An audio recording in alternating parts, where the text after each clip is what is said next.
Mr. Chair, I'm a Hindi victim nga, of this. Ako na ang tumulong, ako pang nasali dito sa kaso, Mr. Chair. So I am trying to answer the Chairman, question. Chairman. Wait muna. Patapos. Okay. Mr. Chairman, Congressman Paduano. Chairman, patapusin muna ni Colonel yung tanong ni Chairman Akop. Yes. Before you answer back, please respect the line of questioning, then you answer. Ha? Okay. Sige. Tama mo na merong 27 million during that time. Actually, Mr. Chair, yung mga tumawag po sa akin nung past 1 PM po, hindi po yung tungkol sa pera eh. Ina-arbor po nila yung subject ng search warrant. Sinong ma-arbor? Yung tumawag po, Mr. Chair. Sino yung tumawag? Police po yun, Mr. Chair, na tinatanong lang po sa akin kung... Sino yung police na yun? Police Corporal Paras, Mr. Chair. Sige, before I recognize Congressman Bosita, I'll be asking General Mariano. No? General Mariano, kasi nalito pa rin ako eh. So now, parang medyo na-recall ko yung video mo. 10 to 11, doon mo nalaman yung 27 million, dapat? Correct? After that, nag-usap kayo ni General Nartates nung alas 11 and you are confirming na wala kang binanggit na 27 million kay General Nartates. Wala po kong sinabi na 27 million kasi po hindi pa naman po sinasabi sa akin ni Chief DSOU po, Mr. Chairman, kung magkano yung pera na kaya po siya pinapagawan ko ng report. So, yun naman i-deny ni Colonel Guevara Opo. na sinabi na niya sa iyo yung 27 million. At yun, dinideny mo naman na wala siyang sinabi. Na No? pera lang po ang sinabi Okay, niya, Mr. sige, Chair. okay. So, nung 2:30 kasi mayroon kang binanggit dito sa video. Sinasabi mo mayroon tumatawag sa iyo. Sa 2:30, parang something like that. Dalawang taong personalidad ang tumawag sa iyo about that money. So, nalaman mo na merong 27 million during that time. Actually, Mr. Chair, yung mga tumawag po sa akin nung past 1 PM po, hindi po yung tungkol sa pera eh. Ina-arbor po nila yung subject ng search warrant. Sinong ma-arbor? Yung tumawag po, Mr. Chair. Sino yung tumawag? Police po yun, Mr. Chair, na tinatanong lang po sa akin kung... Sino yung police na yun? Police Corporal Paras, Mr. Chair. Ha? Sino yung police corporal Paras? Paras po, Paras. Paras.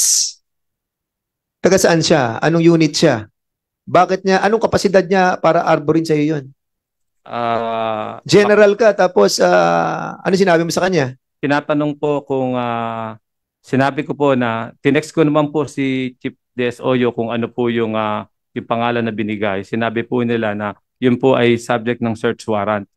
Kaya po tinext ko sa kanya na yun po ay subject ng search warrant at iniimbestigahan po yung ating mga... So we'll be inviting over that person as well. Congressman Barbers. Caparas, no? In relation lang doon kay Caparas.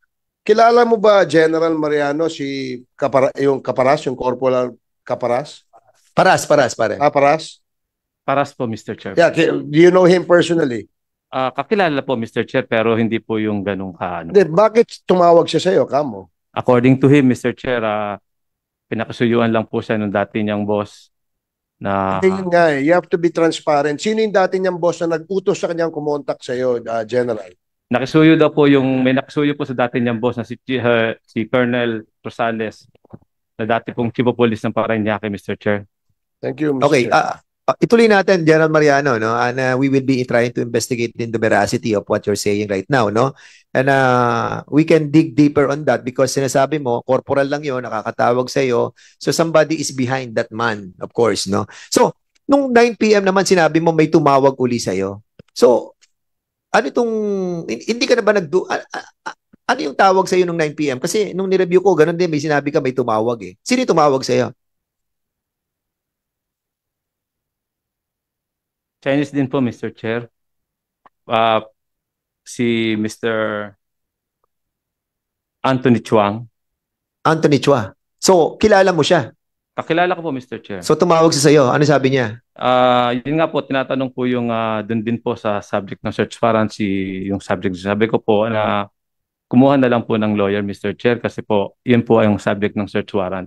Okay. So, sa usapan nyo, Wala naman pong offer, Mr. Chair. Wala naman po. hindi ako sinasabi offer. Wala akong sinasabi ng offer. Ang sinasabi ko lamang, kung sino yung tumawag sa'yo. Kung sino Yes, tumawag sir. sa'yo yung Chinese na yon at sinasabi sa'yo that ina-arbor din nila, no? Yes, Mr. Chair. Were you able to talk about the 27 million? Wala po, Mr. Chair. Walang 27 million. So, kailan mo nalaman ng 27 million? Noon lang pong nag-imbestiga po Sino nagsabi sa'yo na may 27 million? ang sinabi po sa akin ni Chief Gibara? ni Guevara po ay pera po yung nakuha po silang pera. At sinabi po ni Guevara na hindi po nila So, nung may sinabi si Gibara na merong pera, hindi mo inalam kung magkano yung pera? Sir, pinag-submit ko Kasi- po. Pinag-submit ko. Well, General Mariano, you have to look into this, ano? Yes, Mr. Ikaw ang pinaka-head doon. General ka. Yes, Mr. Chair. Tapos alaman mo, may problema, may uma-arbor na, mga Chinese na. Don't you have the audacity to ask him, magkano ba yan? Bakit ang dami nang tumatawag sa akin? Dalawang grupo na yung tumatawag sa akin, ina-arbor na yung mga Chinese na yan. Magkano ba yung perang yan? Hindi mo ginawa yun? Ginawa ko po, Mr. Oo. Chair. Ano sinabi ni Gibara? Pinipilit ko po sa kanya. Ang sinabi po sa akin, nagkaroon po kami nanghingi po ako sa kanyang report, wala po siyang sinasubmit, Mr. Chair, despite of may repeated. Tao mo yan. Yes, Mr. Chair. Tao mo yan. Pwede ka mag-take over because that is your responsibility. You Yes. should know everything what had happened doon. Yes, Mr. So, Chair. hindi pa rin niya sinabi yung 27 million? Hindi pa rin po, Mr. Chair. Kinabukasan, sinabi niya? Kinabukasan po, nag-meeting po kami ng 1:00 ng umaga. Tinatawag ko po siya, hiningi ko po ang tulong po ni Colonel Cabradillo. So, in other words, kung hindi siya sinasabi sa yung 27 million, naiinis ka na. Yes, Mr. Dapat, tinanggal mo na siya right away. That is the best thing to do for you during that time and moment, di ba? Am I right?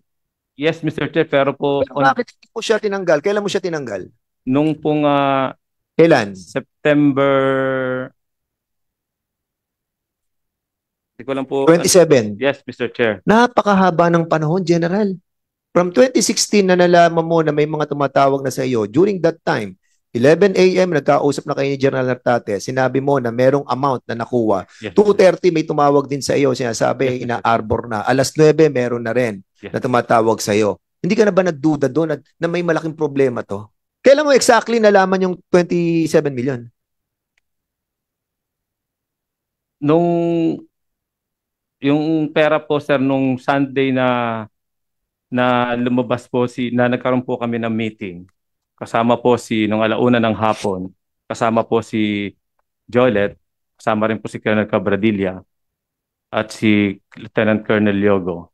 Tinatanong ko po doon, but wala pa rin silang, despite ng repeated demands ko na ibigay yung report kung magkano talaga yung nakuha nilang pera. Okay, sandali, General Mariano. So, lumalabas Sunday na to. Yes, sir, Okay. ng 1:00, Mr. Chair. Evidences were submitted and the inventoried money were submitted to the DSOU na ando sa opisina nyo eh. Ando na opisina nyo. Dinala yung mga ebidensya, yun ang sinasabi nila eh. Don't you have this instinct that dapat tingnan natin yung ebidensya. Nasaan yan? Ginawa mo ba yun?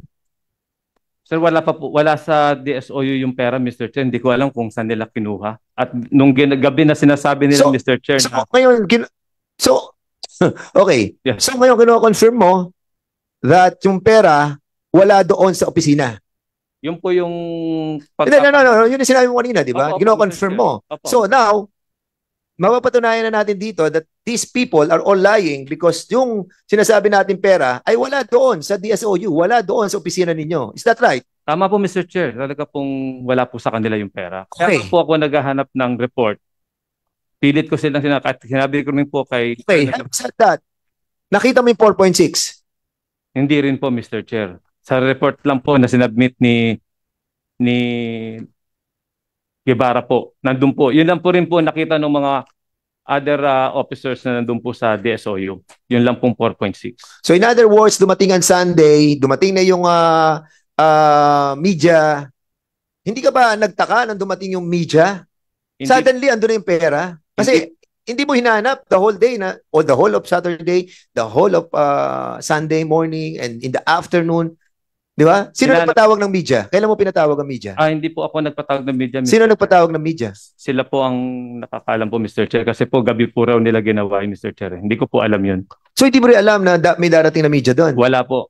Hindi ko po alam kung So anong hindi mo rin alam na mag-i-inventory na sila? Hindi rin po, Mr. Chair. Hindi mo inisip na napakalaki na itong problemang to that you have to take action personally na talagang inasa mo na lang sa kanila lahat? Hindi po, Mr. Chair. Kasi nga po, hiningi ko rin po ang tulong ni Colonel Cabradilla para sa mailabas na kagad kung magkano po talaga yung pera na nakuha nila. Dahil talagang nagsisinungaling po, magulo na po yung mga ano nila, hindi sila nagsasubmit talaga. Kaya po, So ibig sabihin, General Mariano, hindi natatakot sa iyo ang mga tao mo? Mr. Chair, Ganun ba yan? malamang po, Mr. Chair. Dalawang bagay lang yun eh. Hindi sila natatakot sa iyo or magkakasama kayo. Ganun lang yan. Hindi po sila natatakot, Mr. Chair. Akala po ata ng aking Chief DSOU. Kung ano lang po, Mr. Chair, ang isusubo niya sa akin ay kakainin ko lahat. Kaya anong pinalalabas ko yung pera na yan, hinanap ko ang report kaagad dahil alam kong in violation, Mr. Chair. Kaya po, sana naman Isn't it right also, General, I'm sorry, General Busita, Congressman Busita, tapos na po ako. Is it right as well na yung progress report ay pinagawa mo kay Cabradilla? hindi ko po pinagawa, Mr. Chair. Sino nag-utos kay Cabradilla na gawin yung second and second? Wala pong nag-uutos. Humingi lang po ako ng tulong sa kanya. Bakit Cabradilla ikaw? Colonel Cabradilla, bakit ikaw gumawa ng progress report? Good morning, Mr. Chair. I helped in making the progress report on the direction and instruction of my district director, Your Honor. Oh, siya sabi niya wala siyang wala siya inuutos. Yes, sir. If I may explain the detail. Okay, sige, go ahead. One early morning, I think that was Monday, yung kasing kaso na operation ng DSO yun, nasampanan nila yung kaso.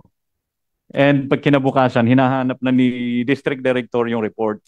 Okay. Yung progress report. And dahil magkakasama kami sa quarters, doon din ako nakatira sa quarters niya. Ako yung unang nakita niya na officer, senior officer doon. So ako ang nautusan. Pero paki-facilitate mo nga na magawa na kaagad yung report para masubmit dahil hanggang ngayon, that was I think almost 9 o'clock in the morning, wala pang sinasubmit na report. In fact, nasampa na yung kaso kahapon. Pero is that the line of your position? Yung progress report, yung pagre-report ng ganyan? Trabaho mo ba yan? Controller ka, di ba? Yes, sir. Trabaho yun, pero alam mo, kapag hindi mo trabaho, hindi mo dapat gampanan, di ba? Nag-uutos sa kanya si General Mariano. As I have said, I facilitated and helped. Hindi ako ang gumawa. Kaming actually ang gumagawa noon, si Master Sergeant Dilayon, yung investigator. Kasi nung inutusan ako ni District Director na i-follow up, tinawagan ko si, I think, I don't know kung si Major Quijana or it was Lieutenant Colonel Guevara, tinatanong ko saan yung report and sino ang investigator na gumagawa. So sinabi nila sa akin na si Master Sergeant Dilayon, that's why Master Sergeant Dilayon was contacted at nag-report sa akin doon sa DD's quarters. Okay, Congressman Acop wanted to intervene. Go ahead. Yes, sir. Kayo po ay controller. Yes, Your Honor. Sir. Ano po ba ang trabaho at saka jurisdiction ng controller? To manage the financial resources of the district, Mr. Chair. Kasama ba yun yung financial resources na nahuhuli?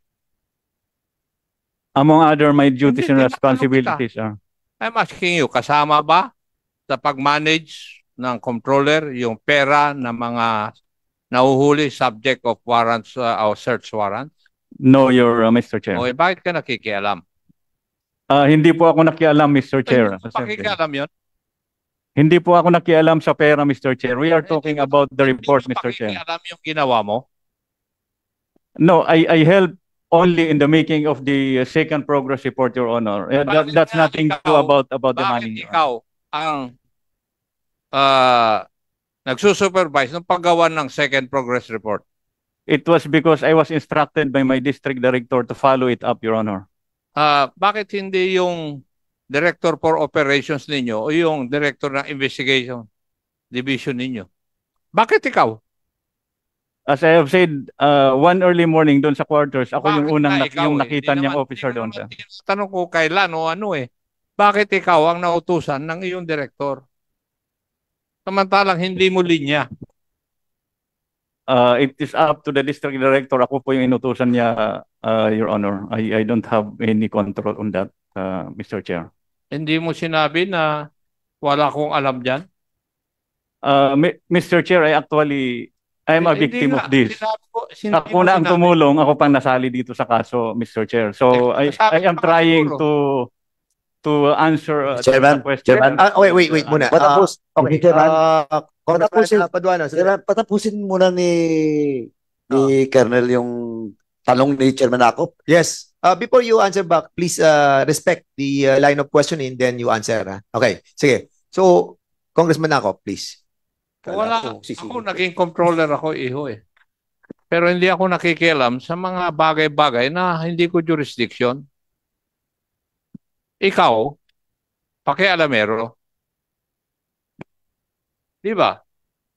Bakit ka nakikialam sa isang operation na wala kang kaalam-alam? Is it true na... Maring may alam ka. Pero as it is, bakit ka nakikialam dun sa progress report? Kasi according to Police Colonel Guevara, you were the one who asked him to go to a case conference at naging nervyoso si Colonel Guevara. That was taken from the informal investigation na kinonduct ni General Nartates. Nandito eh. Colonel Cabradilla asked him to go to a case conference, instead for which he became nervous. He was told, gumawa ka ng report, ilabas mo na yan. Even if he stated that he did not want to take out the money, because to do so would mean that he will be held liable as team leader. The report was to make it appear that they inventoried the money together with the media. Samantalang hindi naman na-inventory ito eh. Inalabas to, 4 na karton. Nakitang-kita doon sa video. Isinakay doon sa sasakyan ni Major Quijana. Kasama si Colonel Guevara, yung si Michael, si Desder, at saka si Democrito. Gusto nyo kumplituhin ko na yung istorya? Okay, wag muna, Congressman Akop, please.